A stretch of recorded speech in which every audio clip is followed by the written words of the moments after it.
বেশি ভাত খাওয়ার অপকারিতা। ভাত খাওয়ার অপকারিতা জানলে চমকে উঠবেন আপনিও। ভাত না খাওয়ার কথা চিন্তাই করতে পারেন না অনেকে, কারণ বাঙালির প্রধান খাদ্যই হলো ভাত। কিন্তু আপনি কি জানেন, নিয়মিত ভাত খাওয়ার অভ্যাস একাধিক অসুখের কারণ হতে পারে।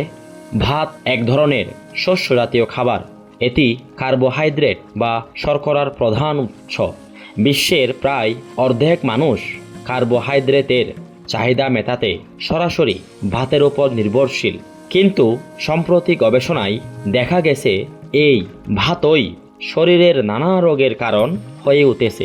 পুষ্টিবিদরা বলছেন ভাতে ডাইজেস্টিভ ফাইবার নেই, ফলে এটি শরীরে তাড়াতাড়ি হজম হয়ে যায়, যার ফলে আমাদের বারবার খিদে পায়। বারবার খাওয়ার এই প্রবণতাই শরীরের ওজনকে বাড়িয়ে দেয় অনেকটাই। ভাত রক্তে সুগার লেভেল দ্রুত বাড়িয়ে দেয়।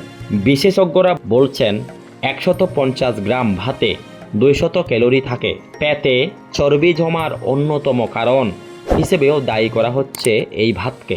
তাই প্রয়োজনের বেশি ভাত খাওয়ার হ্রাস টানতে না পারলে ওজন বৃদ্ধির পাশাপাশি শরীরে বাসা বাঁধবে নানান রোগ। হার্ভার্ড বিশ্ববিদ্যালয়ের একটি গবেষণায় বলা হচ্ছে প্রতিদিন সাদা ভাত খেলে ডায়াবেটিসের ঝুঁকি বাড়তে পারে। ভাত থেকে নিঃসরিত গ্লুকোজ আমাদের রক্তে দ্রুত মিশে যায়। যদি আপনি ভাত খেয়েই ঘুমাতে যান, তবে আপনি নিজের অজান্তেই ডেকে আনছেন মারাত্মক বিপদ। বিশেষজ্ঞরা বলছেন ভাতের নেতিবাচক প্রভাব কিছুটা কমাতে অন্তত ঘুমাতে যাওয়া 4 ঘন্টা আগে ভাত খেয়ে নিতে পারেন।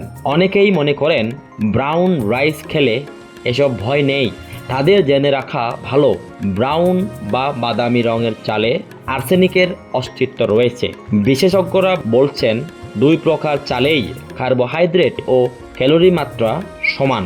ব্রাউন রাইসে খোসা থাকায় তাতে প্রোটিন, ফাইবার ও আয়রন বেশি থাকে, তবে এতে অপকারিতার পরিমাণ কমে না। গবেষকরা বলছেন 30 বছরের পর থেকে মানব শরীরে বেসাল মেটাবলিক রেট কমতে শুরু করে, যা বয়স বাড়ার সঙ্গে আরও নিচে নামতে থাকে। যাদের সারাদিনে একাধিকবার ভাত খাওয়ার প্রবণতা আছে, তাদের মধ্যেই ওবেসিটি, ডায়াবেটিস ও মানসিক অবসাদ দেখা দেয়। তাই ভাত খাওয়ার অপকারিতা থেকে বাঁচতে প্রতিদিনের ডায়েটে ভাতের পরিমাণকে কমিয়ে এনে এর 3 গুণ পুষ্টিকর সবজি, তরকারি আর রঙিন ফলমূল রাখুন।